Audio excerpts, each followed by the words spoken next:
नमस्कार। रेडी हो जाएं डिक्टेशन के लिए 5 सेकंड में।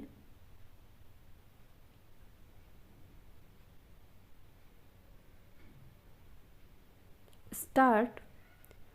एक कहावत प्रचलित है कि कुदरत की घड़ी देखकर चलने वाला हमेशा कुदरत जैसा सुंदर और चुस्त दुरुस्त रहता है। फिर भी इस भौतिक जगत में कुदरत से अलग आदमी की रची कृत्रिमता हम सब का कुछ तो मन लुभा ही लेती है। यह सच है कि कुदरत की भीतरी चमक का कोई मुकाबला नहीं है।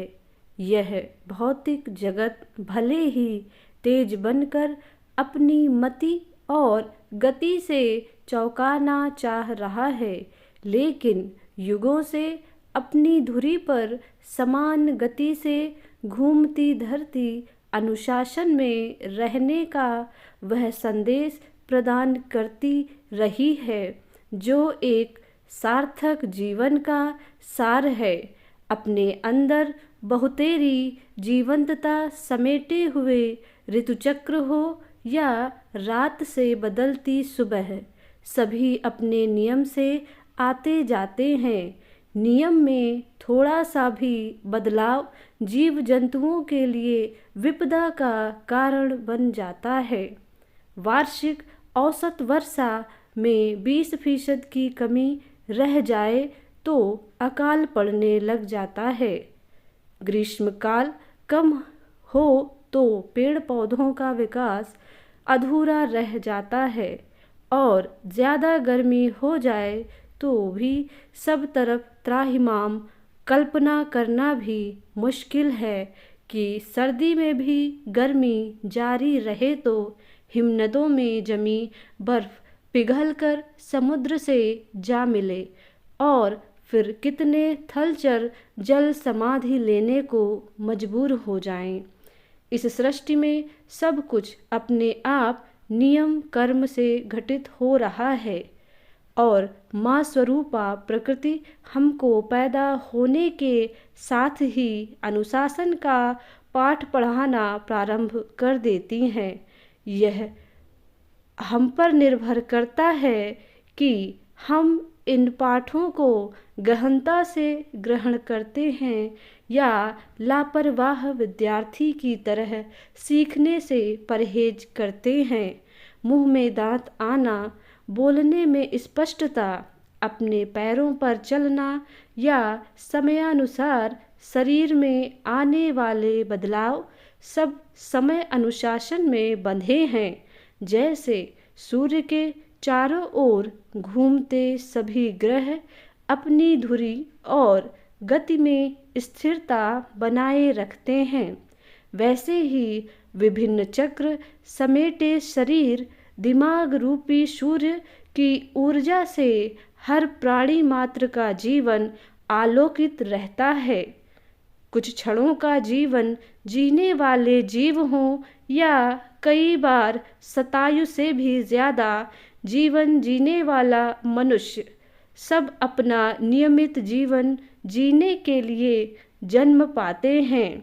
जीने के सहज अनुशासन का भान प्रकृति खुद कराने में सक्षम है, पर अतिरिक्त दिमाग पाया इंसान जब प्राकृतिक नियम तोड़कर अपने नियम का पालन करना शुरू कर देता है तो महामारी और जलजलों का सूत्रपात होना शुरू हो जाता है।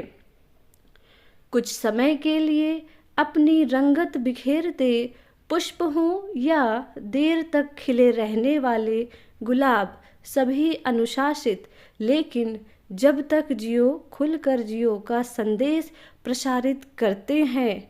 सहज पके सो मीठा की कहावत भी प्रकृति की समझ रखने वाले व्यक्ति की ही है।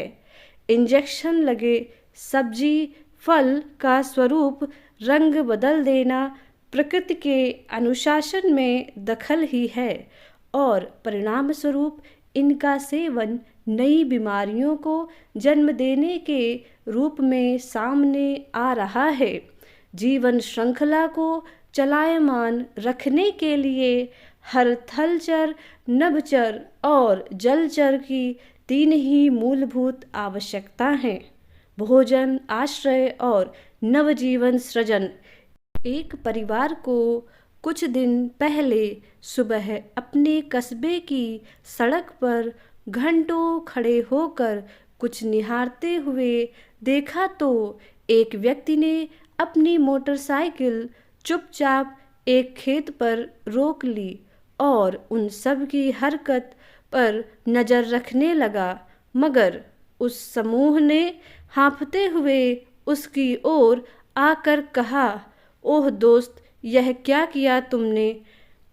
तुम्हारी इस गाड़ी की तेज आवाज़ से वे खरमोर पक्षी हमारी नज़रों से ओझल हो गए।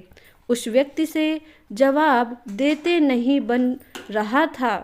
फिर उस परिवार ने कहा कि हर वर्ष मानसून में खरमोर पक्षी की अटखेलियाँ देखने और व्यवहार समझने के लिए वे यहाँ इस जगह आते हैं। एक समय में ये पक्षी राजस्थान की विशेषता थे, पर अब ये संख्या में बहुत कम रह गए हैं। घास के मैदान इन पक्षियों के प्रजनन के लिए बहुत मुफीद स्थल हैं। यहाँ वे अंडे देते हैं और 1.5-2 महीने बाद पलायन कर जाते हैं।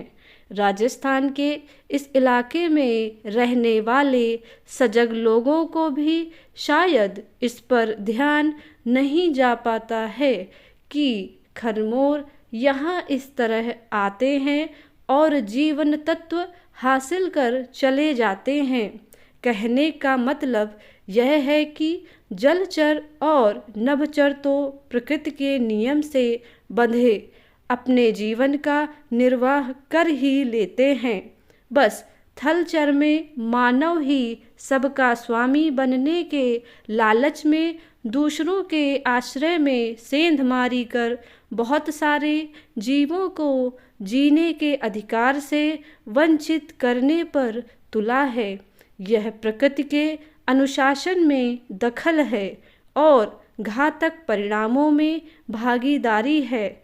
विकास की अंधी दौड़ के बजाय प्रकृति से तालमेल बनाते हमें हर जीव मात्र के लिए जीने का अधिकार प्रदान करना होगा, अन्यथा प्रकृति की न्याय प्रणाली में सुनवाई का अवसर नहीं मिलता।